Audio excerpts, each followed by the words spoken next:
오늘 하나님 말씀 보겠습니다. 로마서 6장 1절에서 14절입니다. 한 절씩 교독하겠습니다. 그런즉 우리가 무슨 말을 하리요? 은혜를 더하게 하려고 죄에 거하겠느냐? 그럴 수 없느니라. 죄에 대하여 죽은 우리가 어찌 그 가운데 더 살리요? 무릇 그리스도 예수와 합하여 세례를 받은 우리는 그의 죽으심과 합하여 세례를 받은 줄을 알지 못하느냐? 우리가 그의 죽으심과 합하여 세례를 받음으로 그와 함께 장사되었나니 이는 아버지의 영광으로 말미암아 그리스도를 죽은 자 가운데서 살리심과 같이 우리로 또한 새 생명 가운데서 행하게 하려 함이라. 만일 우리가 그의 죽으심과 같은 모양으로 연합한 자가 되었으면 또한 그의 부활과 같은 모양으로 연합한 자도 되리라. 우리의 옛사람이 예수와 함께 십자가에 못 박힌 것은 죄의 몸이 죽어 다시는 우리가 죄에게 종노릇하지 아니하려 함이니 이는 죽은 자가 죄에서 벗어나 의롭다 하심을 얻었음이라. 만일 우리가 그리스도와 함께 죽었으면 또한 그와 함께 살 줄을 믿노니 이는 그리스도께서 죽은 자 가운데서 살아나셨음에 다시 죽지 아니하시고 사망이 다시 그를 주장하지 못할 줄을 알미로다. 그가 죽으시면 죄에 대하여 단번에 죽으심이요 그가 살아계심은 하나님께 대하여 살아계심이니 이와 같이 너희도 저희 자신을 죄에 대하여는 죽은 자요 그리스도 예수 안에서 하나님께 대하여는 살아있는 자로 여길지어다. 죄가 너희 몸을 지배하지 못하게 하여 몸의 사욕에 순종하지 말고 또한 너희 지체를 불의의 무기로 죄에게 내주지 말고 오직 너희 자신을 죽은 자 가운데서 다시 살아난 자같이 하나님께 드리며 너희 지체를 의의 무기로 하나님께 드리라. 죄가 너희를 주장하지 못하리니 이는 너희가 법 아래에 있지 아니하고 은혜 아래에 있음이라. 아멘. 자, 오늘 이제 로마서 강해를 계속 이어가고 있는데요. 이제 그 로마서는 제가 지금 여러 번 말씀드렸습니다만 로마인과 유대인이 전혀 다른 두 집단이 복음 안에서 한 교회로 공존하고 있었습니다. 하지만 제국의 백성과 식민지 백성, 지배계급과 피지배계급이라고 하는 이 민족적 모순 그리고 계급적 모순이 중심이 되어버린 이 사람들이 참 한 교회를 이루는 일은 쉽지 않았을 것입니다. 문화적으로, 언어적으로, 종교적으로, 사회학적으로도 매우 어렵고 불편한 관계인 것이죠. 그래서 이 둘을 한 교회가 되게 하려고 정말 노력하는 이 바울의 모습을 보면 마음이 짠하다는 생각이 듭니다. 그래서 여러분 로마서 시작할 때는 분위기가 좀 어땠습니까? 로마인들아 이러면서 지식과 철학이 너희를 의롭다 하겠느냐고 이쪽 뺨을 탁 때리고 로마인들, 그 다음에 그러고 나니까 우쭐거리는 유대인들을 향해 율법과 행위가 그러면 너희들을 의롭게 하겠느냐? 결코 그럴 수 없다. 이쪽 뺨을 또 탁 때리고, 그리고 나서 오늘 6장은 유대인이나 로마이나 다 정신 차려라 이러고 지금 양쪽을 때리는 거죠. 그래서 분위기상으로 표현하자면 그냥 거의 뭐 이렇게 지금 때리는 거의 그런 느낌이, 성경이 뭐 싸대기 때리는 건 아니지만 우리로 하여금 정신이 번쩍 나게 스스로 안에 있는 교만함과 과도한 자긍심이 우리가 죄인인 걸 잊어버리게 한다라는 걸 도전하고 있는 거죠. 자, 사실 유대인이나 헬라인이나 다 죄인이고 새로운 의가 나타나서 복음으로 우리가 구원받았다 하는 이 메시지에 오해가 생길 수가 있겠습니까? 하나님의 은혜로 믿음으로 이제 너희가 구원받았으니 이 의를 누리고 살아가라, 이걸 오해한다는 건 정말 아닐 것 같은데, 사람들은 이 복음 메시지도 극단적으로 오해하는 성향이 일어나기 시작했던 것이죠. 지식도 철학도 아니라, 율법과 행위도 아니라 오직 믿음과 은혜로 말미암아 의롭다함을 얻어 구원과 영생을 얻었다는 이 복음을 오해한다니 도대체 어떻게 이런 일이 가능할까요? 자, 로마인 중에서는요, 사도 바울의 이런 메시지를 듣고 극단이 생깁니다. 그렇다면 사람이 윤리적이고 선한 삶을 살아갈 필요가 없다, 그건 율법주의의 행동주의의 위험이 있다. 이제부터 우리는 믿기만 하면 된다. 착하게 살아라 이딴 소리 하지 마. 그건 복음의 원리가 아니야. 이제는 믿기만 하면 된다. 오직 믿음으로 은혜로만 구원받는다. 그렇게 해서 이 은혜를, 믿음을 cheap grace, 싸구려 은혜로 전락시키면서 도덕적 삶, 윤리적 삶은 없어도 된다라고 하는 극단이 나오고, 또 유대인 중에서는 이런 로마인들의 반응을 보면서 건수로 삼아서 사도 바울이 율법 폐기론자이더니 이제는 아예 윤리, 도덕 폐기론까지 나가버리는구나. 그래, 이 모든 일이 일어나게 만든 건 사도 바울이 도덕 폐기론자의 길을 갔기 때문이다 라고 사도 바울을 프레임에 엮어서 비난과 곡해를 시작하게 됩니다. 참 사도 바울 입장에서도 답답하겠죠. 행위로, 율법으로 구원받는 게 아니라, 지식과 철학도 아니라 오직 믿음으로 은혜로 구원을 받는 것이다 라고 했더니, 미숙한 로마인들의 일부는 도덕과 윤리 필요 없고 그냥 믿기만 하면 된다. 도덕과 윤리를 강조하면 저거 율법주의자다. 그러니까 또 그거를 보고 유대인들은 저거 도덕 폐기론자들이다. 막 그러면서 공방이 일어난 거죠. 참, 복음을 가르쳐도 극단적인 오해가 생기는 거죠. 자, 악용이 일어납니다. 자, 이것이 가능했던 이유는 뭐냐면 그들 뒤에 이단적 배경이 있기 때문입니다. 영지주의 이단이라고 로마식 이 철학에 빠져 있는 영지주의 이단들은요, 몸은 어차피 더럽고 죄악된 거다. 그러므로 몸을 방탕하게 사는 게 그게 문제되지 않는다. 몸은 원래 죄악된 거다. 영혼만 깨끗하면 된다. 그러므로 행위는 중요하지 않다. 믿음만 잘 가지면 된다 하는 이 영지주의적 사고를 가진 사람들이 사도 바울을 악용을 한 거죠. 그걸 보니까 유대인들 뒤에는 또 어떤 이단적 경향이 있습니까? 할레파 유대인들이 율법을 지키지 않고 이것을 지키지 않으면 이건 전부 다 거짓된 신앙이다. 사도 바울이 저런 영지주의자들의 본색을 드러내고 율법도 폐기하고 도덕도 폐기하고 있다. 그러면서 사도 바울을 그 프레임 속에 걸어 넣은 거죠. 이단들이 뒤에서 움직이면서 이 극단적 성향들이 교회 안에 일어나게 되는 것입니다. 저는 오늘 이걸 보면서 어쩌면 우리 한국 교회와 미국 이민교회, 미국 교회가 오늘날 보이고 있는 이 폴러라이즈드 되어져 있는 양극화된 상황, 저는 그런 모습을 보는 것 같아요. 소크라테스를 죽음으로 몰아넣었던 오늘날 이 소피스트들과 같은 이 언어적인 극단 논리를 끄집어내는 유튜버들과 가르치는 사람들이 이 양극화된 이념을 가지고 사람들을 몰아가는 거죠. 그래서 소크라테스가 이 소피스트들의 그 현놀림에 힐합 세계가 망해가고 있다라고 말했던 것처럼 오늘날도 어쩌면 이런 궤변들이 모든 것들을 삼키고 있는 것 같다 싶습니다. 여러분, 3단 논법이라는 것도 좋은 거예요. 모든 사람은 죽는다. 나도 사람이다. 그러므로 나도 죽는다. 이런 논리적으로 연결하는 거 3단 논법 좋은 거죠.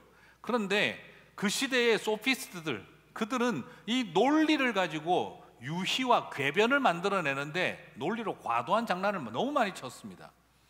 좀 예를 들자면 이런 거죠. 표현하자면 이런 거죠. 용감한 사람이 미인을 얻는다. 내 남편은 용감하다. 고로 나는 미인이다. 때려주고 싶지 않습니까? 그런 소리 하면 논리를 그따위로 사용하다니, 그렇죠? 또 그럼 저는 그런 이야기 듣고 해서 그냥 못 있죠. 네, 그냥 그래, 무식하면 용감하다. 네 남편은 용감하다. 그러므로 네 남편은 무식하다. 무식해서 너랑 결혼했다. 뭐 이렇게 만들어버리면 또 다른 논리가 되겠죠.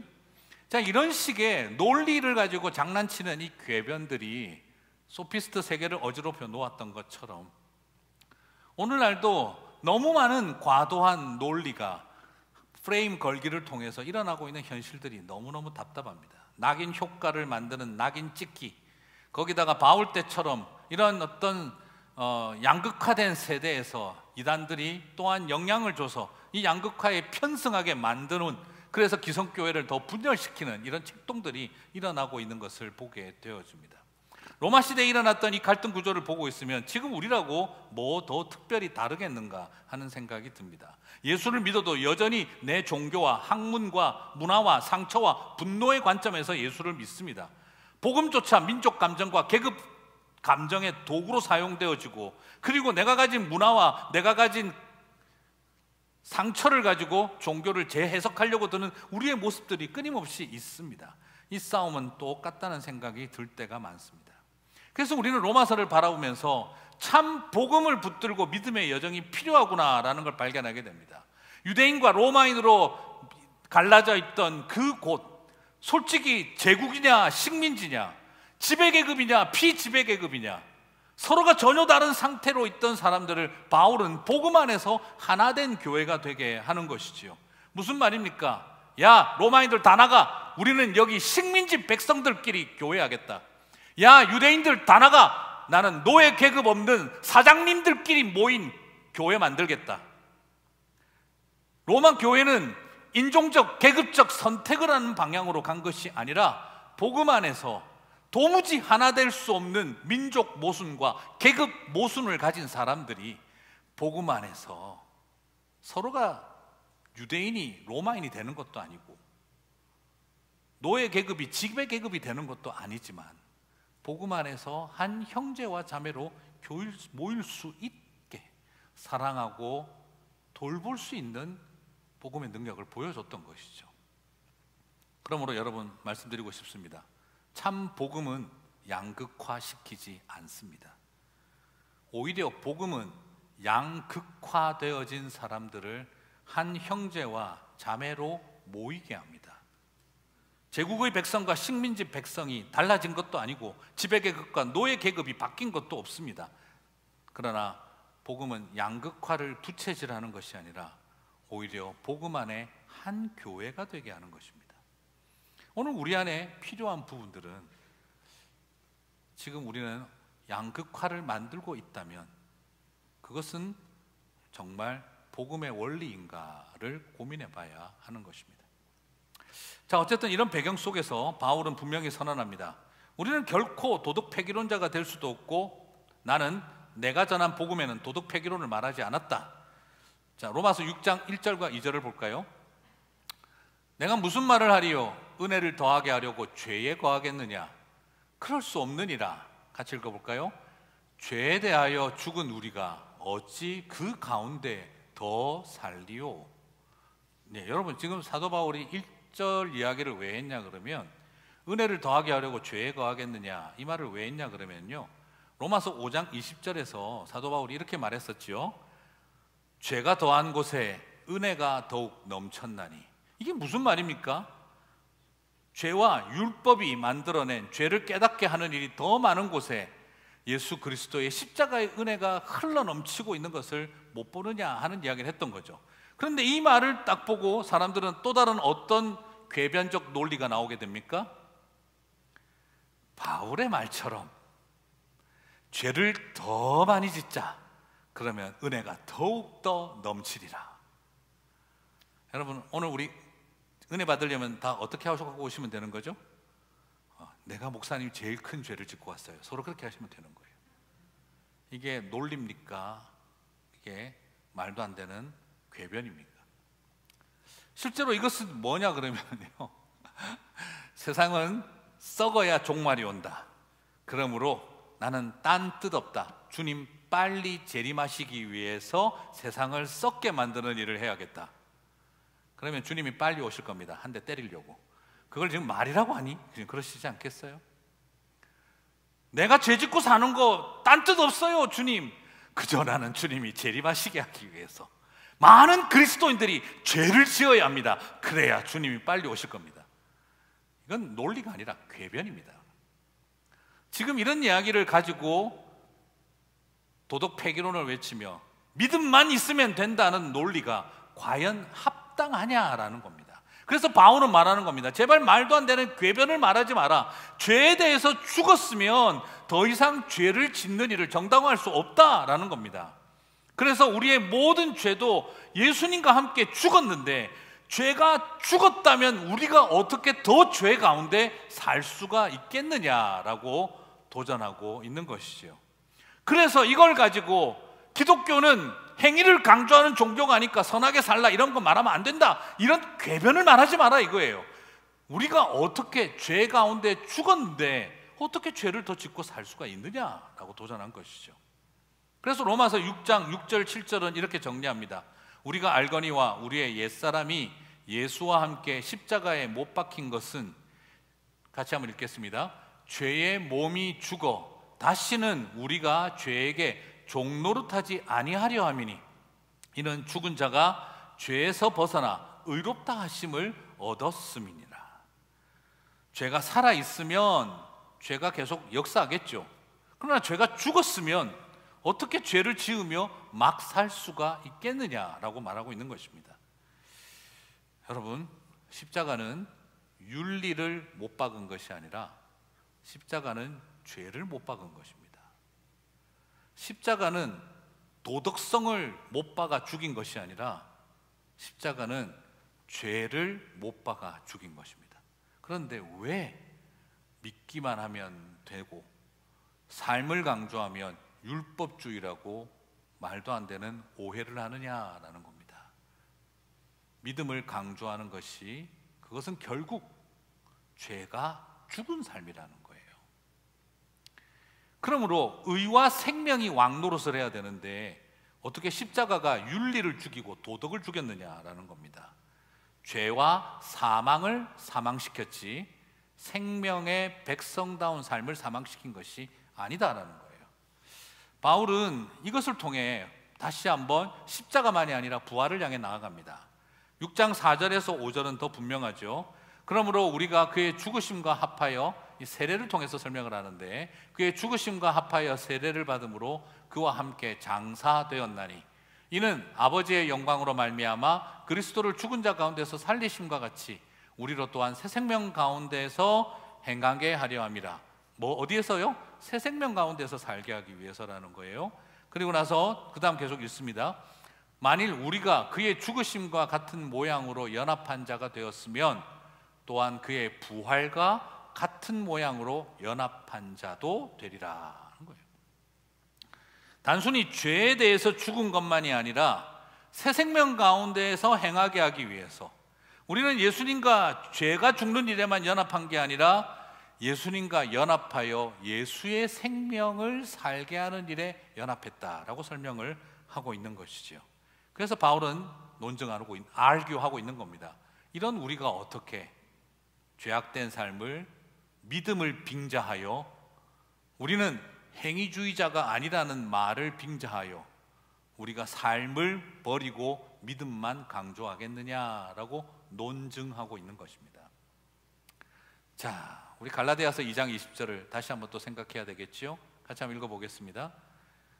내가 그리스도와 함께 십자가에 못 박혔나니 그런즉 이제는 내가 사는 것이 아니요 오직 내 안에 그리스도께서 사시는 것이라. 이제 내가 육체 가운데 사는 것은 나를 사랑하사 나를 위하여 자기 자신을 버리신 하나님의 아들의 믿는 믿음 안에서 사는 것이라. 자, 지금 여러분 안에 부활한 여러분이 예수와 함께 죽고 예수와 함께 다시 살았다면 여러분 안에 누가 살고 있다는 겁니까? 내가 사는 거지 누가 살아 싶은데, 내가 사는 게 아니고 누가 사는 것입니까? 그리스도께서 사시는 거라는 겁니다. 내 생명이 아니라 누구 생명이라는 거죠? 부활의 생명이 나를 주장하고 있다는 겁니다. 그리고 내가 지금도 육체 가운데 사는 것은 내가 믿음으로 사는 게 아니라, 물론 이걸 여러 번 설명드렸죠. 목적격, 속격으로 볼 수도 있지만 사실은 문법적으로는 또 뭐라고요? 주격, 속격이라고 여러 번 말씀드렸죠. 자신을 버리신 하나님의 아들의 믿는 믿음 안에서 사는 거다. 그분의 믿음 안이, 내가 잘 믿어서 사는 게 아니라 하나님의 아들이 믿는 믿음으로 내가 사는 거다라고 바울은 고백하고 있다는 거예요. 사랑하는 성도 여러분, 그러면 예수님이 막 사시겠느냐, 죄 가운데 계속 사시겠느냐라는 도전을 하고 있는 것입니다. 믿음으로 산다는 말은요, 믿음으로 산다는 말은 도덕적이고 윤리적인 삶은 안 해도 된다는 말이 아닙니다. 믿음으로 산다는 말은 그 정도 수준의 유치한 논쟁을 하고 싶지 않습니다. 바울은 믿음으로 산다는 말은 내가 사는 게 아니라 그리스도가 사시는 것이다 라는 겁니다. 거기에 그걸 가지고 믿음이냐 행위냐 이런 유치한 논쟁을 하고 싶지 않다는 거예요. 믿음입니까 행위입니까가 아니라 네가 사는 거냐 그리스도가 사는 거냐를 묻고 싶다는 거예요. 지금 바울은 그 도전을 하고 있는 겁니다. 그게 행위입니까 믿음입니까 하는 유치한 논쟁을 하고 싶어 하는 게 아니라 지금 너의 인생이 네가 사는 거냐 그리스도가 사시는 거냐를 질문하고 있다라는 겁니다. 오늘 이것이 우리에게 주고 있는 도전은 굉장히 크고 깊습니다. 그래서 사도 바울은 이것을 한마디로 정리하면서 뭐라고 하냐 그러면 로마서 6장 11절에서 같이 한번 읽겠습니다. 이와 같이 너희도 너희 자신을 죄에 대하여는 죽은 자요 그리스도 예수 안에서 하나님께 대하여는 살아있는 자로 여길지어다. 여러분 나를 어떻게 보라고요? 죽음에 대해서는 죽은 자로 여기고 하나님께 대해서는 살아있는 자로 여기라는 겁니다. 그러니까 하나님과 함께 살아라는 거예요. 자, 그런데 이 표현이 좀 더 이해하려면은 이게 어디서 나온 거냐 그러면 여러분 세례랑 같죠, 그죠? 주와 함께 세례를 받아 장사 지낸 바 되고. 자, 왜 이걸 세례로 설명을 했을까? 예, 세례가 뭘까? 십자가를 세례로 설명했는데 이 세례의 개념이 여러분 아시죠? 이렇게 뭡니까? 이렇게 여기 말하는 건 그 당시 임멀전, 침례를 말하는 건데, 그죠? 물에 들어가면 뭐예요? 죽는 거고, 물에서 다시 나올 때 그걸 뭐라고 합니까? 다시 산다, 부활의 개념이죠. 왜 물에 잠궜다가 뺐을까요? 이런 침례를 했을까요? 그리고 이런 의미를 사용하려고 했을까요? 자, 이걸 이해하려면 고린도전서 10장 1절에서 2절을 좀 이해할 필요가 있는데, 고린도전서 10장 1절에서 2절을 보시면 우리 조상들이 다 구름 아래 있고 바다 가운데로 지나며, 그다음 같이 읽어볼까요? 모세에게 속하여 다 구름과 바다에서 세례를 받고. 자, 사도 바울은 지금 출애굽기의 홍해바다 사건을 뭐라고 묘사하고 있습니까? 세례받은 행동이라고 이야기를 하고 있어요. 고린도전서에서 출애굽할 때 이스라엘이 홍해바다에서 모세에게 속해서 세례를 받았대요. 어떻게 세례를 받았다고 하죠? 이 의도가 뭘까요? 자, 이것은 세 가지 의미가 있는데, 첫 번째는 홍해라고 하는 붉은 바다를 보혈의 은혜를 통과한다는 이런 상징적 의미를 가지고 첫 번째 의미를 사용을 했고요. 그 다음에 두 번째는 이 바다가, 홍해바다가 갈라졌지 않습니까? 갈라진다는 말이 자른다라는 말과 같은 동사예요. 자른다, 갈라진다, 쪼갠다 이거예요. 그런데 그 창세기하고 출애굽기에서 제일 많이 나오는 표현이 짐승을 쪼개고 바다가 갈라지고 그리고 할례를 받다, 할례 받다가 자른다예요. 같은 어원을 가지고 동의어로 쓰는 단어들입니다. 교차적으로 쓰여요. 그래서 지금 홍해바다가 잘렸다, 홍해바다가 갈라졌다, 이거랑 뭐가 같다는 겁니까? 짐승을 쪼개었다, 그리고 표피를 잘랐다, 할례를 받다, 이거랑 같다는 거예요. 왜 굳이 이 표현을 사용을 했을까? 그리고 이 의미 때문에 우리가 세례를 받았다는 것이 같은 맥락이에요. 그럼 세례는 좀 다른데 싶은데 한번 보실까요? 그 다음에 왜 이걸 또 홍해바다 사건을 세례받았다고 했는지. 이거는 형태적인 측면입니다. 이건 상징적인 측면도 있지만 형태적 측면이 있어요. 그게 뭐냐면, 여러분 바다가 지금 어떻게 돼 있죠? 잘 있죠. 네, 바다가 잘 있는데, 이 바다는 우리가 생각하는 그런 욕조처럼 이렇게 깊이가 수심이 이렇게 똑같습니까? 다라이처럼 이런 게 아니죠, 그죠? 그러면 그 바다는 어떻게 돼 있어요? 해안은 얕고 가운데로 가면 깊어지고 수심이 깊어지고 다시 해안은 얕아지죠. 그러니까 이렇게 구성이 되어 있는데, 홍해바다가 갈라졌어요. 홍해바다가 갈라졌는데 그들이 그 갈라진 홍해바다로 걸어 들어갈 때 이집트 사이드에서 보면 어떤 느낌이 들까요? 사람들이 물속으로, 땅속으로 들어가는 것 같아요. 점점 멀리 가면 갈수록 수심이 안 보이는 거죠. 그러면 홍해바다 건너편에서 볼 때는 어떤 이미지일까요? 사람들이 물속에서, 땅속에서 올라오는 것 같아요.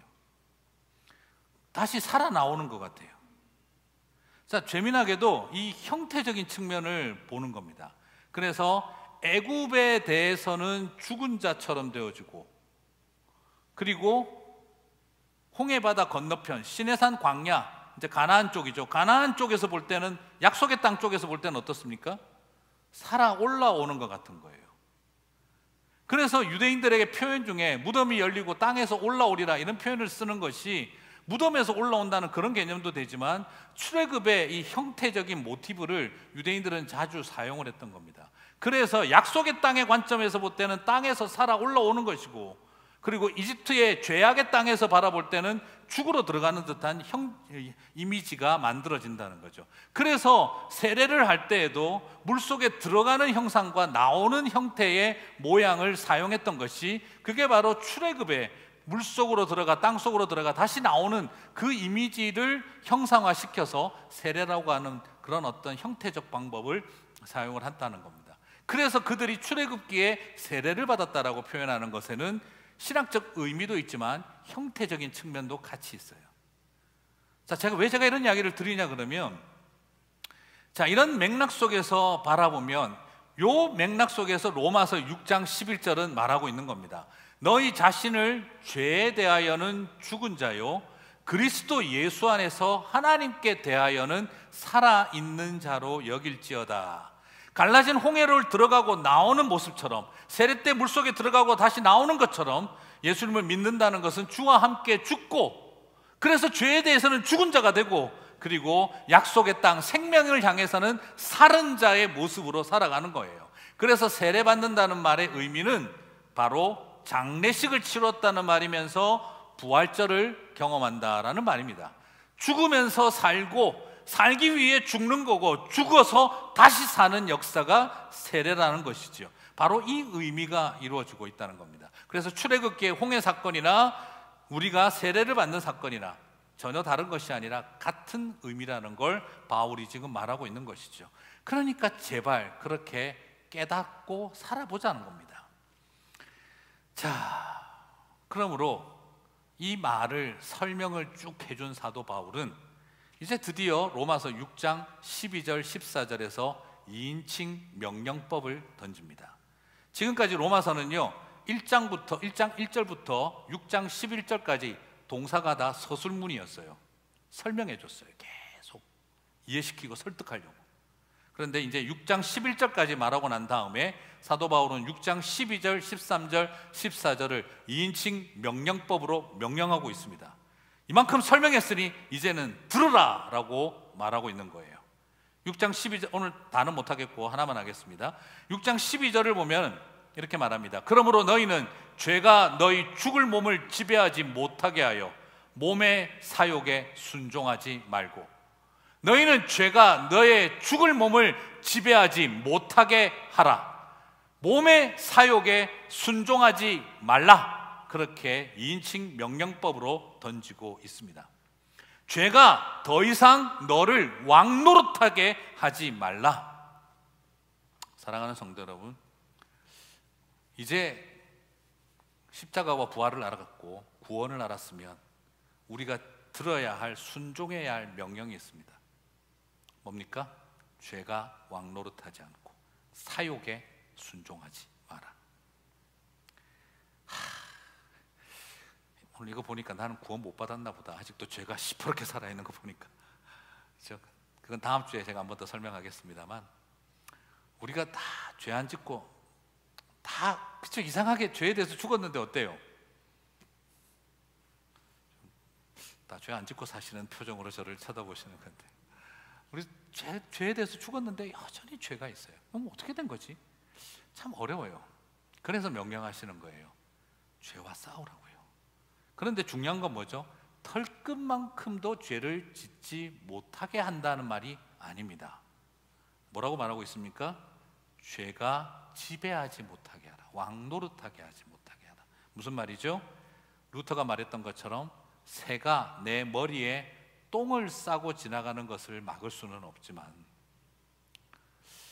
미국 가서는 새가 머리에 똥을 안 싸야 되겠다는 생각은 들더라고요. 한국하고 미국 새하고 똥이 사이즈가 달라요. 그래서 너무 힘들어요, 여기는.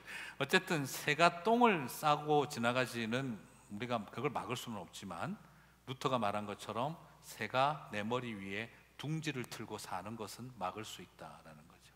오늘 여기에서 우리에게 도전하고 있는 도전은 그겁니다. 죄가 죽었지만 우리는 여전히 그 죄의 습성 때문에 하나님 예수님께서 우리에게 말씀하신 거예요. 죄가 왕노릇하지 못하게 하라고. 아신다는 거예요. 우리가 연약하기에 또 죄를 짓는 거 안다는 거예요. 그러나 죄가 왕노릇하게는 하지 마라. 이걸 명령하고 있어요. 지리멸멸한 폐잔병들이 내 인생에 들어와서 왕노릇하게 하지 마라, 이 말입니다. 저는 이걸 보면서 참 그 생각을 많이 해요. 제가 딱 떠오르는 게 반지의 제왕의 골룸 생각이 나더라고요. 여러분, 반지의 제왕은 몰라도 골룸은 다 아시죠, 그죠? 네, 하도 그냥 그 흉내낸 사람들이 많아가지고. 근데 이 골룸이라는 존재가 보면 참 흉악하고, 그리고 남 프레임 씌우고 거짓말하고 의심병에 가로잡혀 있고, 그 골룸의 모습을 보면 외모도 흉측하지만 마음이 흉측하다는 걸 많이 느끼죠. 그런데 원래 골룸이 어떤 존재인지 아세요?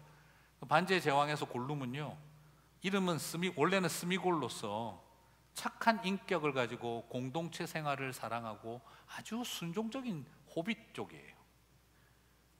전혀 지금 모르시는 분들도 많은 것 같긴 한데 그냥 대충 그런 뜻입니다. 그러니까 공동체 생활 좋아하고 인격적이고 순종적이고, 그런데 그 절대 반지의 마력에만 딱 갇히면 그 욕망을 벗어나지를 못하는 거예요. 착한 스미골은 사라지고 흉악한 골룸으로 변해가요. 저는 이것을 바라보면서 우리 믿는 백성들 누구나 다 그럴 수 있어요. 저와 여러분에게 있어서 그 반지는 무엇입니까? 어떤 사람에게 있어서 그 반지, 그냥 착하고 순종적이고 공동체적이고 선했던 스미골이 그렇게 골룸으로 만들어버리는 그 반지, 나에게는 뭘까요? 어떤 사람에겐 돈일 수도 있겠고, 어떤 사람에겐 그냥 권력 욕구가 되기도 하겠고, 어떤 사람에겐 칭찬이 되기도 하겠고, 어떤 사람에게는 성적인 것이 되기도 하겠고, 참 좋았는데, 좋은 분이었는데 그 반지에만 딱 거치면 그냥 자기도 모르게 골룸으로 변해버리는. 그래서 바울이 우리에게 말하고 있는 겁니다. 그래서 저는 반지의 제왕 그 쓰신 분이 크리스찬이구나, 로마서를 열심히 읽었구나 생각이 드는데, 몸의 사욕에 순종하지 말고 죄가 우리를 지배하지 못하게 해야 하는 거죠. 그 싸움을 잃어버리는 순간 어느 틈에 우리도 골룸 되지 않을 거라고 누가 자신 있게 말할 수 있겠느냐는 거죠. 사랑하는 성도 여러분, 오늘 이 설교를 하는 제가 여러분보다 더 훌륭하고 도덕적으로 탁월하기 때문에 이런 이야기를 하는 게 결코 아닙니다. 저야말로 이런 메시지 하는 게 참 부담스럽고 힘듭니다. 그리고 세월이 가고 나이가 들수록 저 자신을 바라보니 반성하고 회개하지 않는 모습이 더 강하게 있는 것 같아요. 옛날에는, 어린 시절에는 친구들, 중고등부 수련회 가서는 친구들하고 싸운 것 때문에 눈물을 흘리고 회개하고 그랬는데, 이제는 사람 잡는 일을 해놓고도 회개할지를 못해요. 그럴 수 있지 뭐. 십자가에서 죽고 부활한 삶을 사는 게 아니라 예수님처럼 살아가라고 해야 하는데 우리는 자꾸 하나님이 되려고만 하고 있다는 거예요. 여러분, 굉장히 비슷한데 엄청나게 다른 거, 이거 이해가 가십니까? 하나님처럼 되려고는 하는데 예수님처럼 안 살라고 그래요. 모두가 다 내 집은 우리 집에 가서 나는 내가 하나님이고 신적인 존재가 되고 싶어 합니다. 내가 어디 가서든지 나는 신적인 존재로 내 영향력대로 내가 시키는 대로, 내가 말하는 대로 다 돌아가기를 원합니다. 그런데 하나님처럼은 되려고 하는데 예수님처럼 살려고 하면 절대 못한다고 하는 것이죠. 놀라운 것이 우리 안에 있는 그 모습입니다. 맞아요. 우리가 하나님처럼 되려고 할 땐 선악과를 따먹은 거예요. 그러나 주님은 생명나무 실과를 주시면서 예수님처럼 살라고 하시는 겁니다. 주와 함께 죽고 주와 함께 살라고 하는 거예요. 그것이 우리에게 주어져 있는 신비입니다. 사랑하는 성도 여러분, 예수님처럼 살아가라고, 주와 함께 살아가라고, 예수님처럼 살아가라고 저와 여러분을 불러주셨는데 아직도 우리는 에덴 동산 근처를 헤매며 하나님이 되려고 하고 있는 것은 아닐까요? 오늘 저와 여러분 안에 다시 한번, 우리는 남들보다 더 훌륭하기 때문이 아니라 우리가 죄인인 것을 알고 더 죄와 싸우는 일을 게을리해서는 안 된다는 거예요. 부끄러움을 회복하고 미안한 줄 알고 그리고 죄송하다 말할 줄 알며 잘못을 고백하고 인정하며 가슴 아파하는 삶, 우리에게 그 마음이 필요한 것 같습니다. 얼마 전에 한민복님의 반성이라고 하는 시를 봤어요. 강아지 키우니까 더 와닿더라고요. 네. 늘 강아지 만지고 손을 씻었다. 내일부터는 손을 씻고 강아지를 만져야지. 시는 재미난 반성을 하고 있더라고요.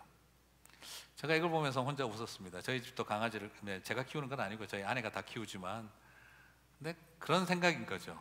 여러분, 우리가 강아지보다 깨끗할까요?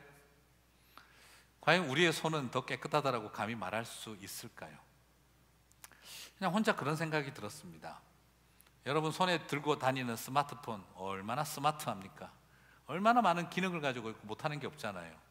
그리고 여러분이 집에 가면은 하루 혹은 이틀에 한 번, 심하신 분은 사흘에 한 번 쓰시는 변기가 있습니다. 그거는 더럽고 기능도 단순하죠. 근데 어느 게 더 깨끗할까요? 사람들은 말하지 않습니까? 사람들이 늘 손에 붙이고 앉으나 서나 잠드나 화장실 가나 뭘 하나 들고 다니는 스마트폰이 변기보다 더 더럽다고 이야기를 하잖아요. 갑자기 그 생각이 들었었습니다. 과연 우리 그리스도인들이 깨끗할까? 우리가 세상과 관계하고 손을 씻어야 할까? 우리가 손을 씻고 세상을 향해 다가가야 할까?